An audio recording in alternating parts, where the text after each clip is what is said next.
What's up, everybody? This is your boy Mark with Mark's Kitchen here with another episode. Big shout out to my boy Peter Ha for taking me to Min's Noodle House over in the Chicago's Chinatown to introduce me to this dish. Woo! Let me tell you, this dish doesn't fail. Hey Mark, where do I find all these ingredients that you're utilizing to make your Dan Dan Noodles for the Mark's Kitchen community, dude? You can go to any Asian grocer, get yourself a lot of these ingredients. They're not too obscure. Here's what you need to get started making your Dan Dan Mian. To get you started, put in about a pound of ground pork, and we're gonna marinate this in some salt, pepper, Sichuan peppercorn powder, teaspoon soy sauce, teaspoon Shaoxing Cooking Wine, and a quarter of a teaspoon cornstarch, mince finely 4 cloves of garlic. Then take a knob of ginger, peel the skin off with the back of a spoon,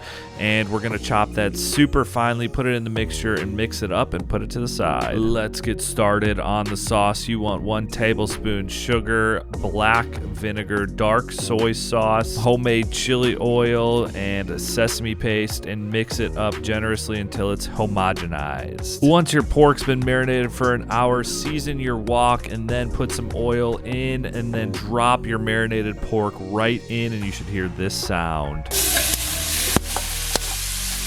We want this pork to be crispy, so break it up and make sure it browns on one side beautifully. Drop some noodles while it's cooking in boiling water per the package instructions. Add some more Sichuan peppercorns and make sure to get that pork nice and crispy. Pickled mustard root is the key ingredient here. Chop it up into bits and pieces and put it right in your pork. Cook it for about a minute.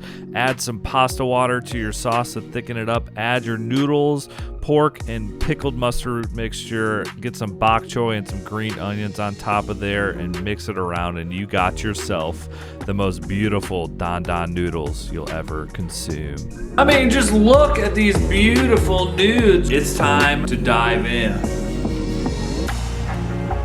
I mean, I'll tell you one thing, the people of Sichuan don't mess around when it comes to their noodles, man. This Dan Dan Mian recipe has a flavor that you literally can't get anywhere else except in this dish. It's savory, it's a little spicy, and you get that numbing feel from the Sichuan peppercorns. It is really not right there, all right? Thank you all for tuning in to another episode of Mark's Kitchen. And you already know what they say. If you can do it in Mark's Kitchen, you can do it in your kitchen. Peace.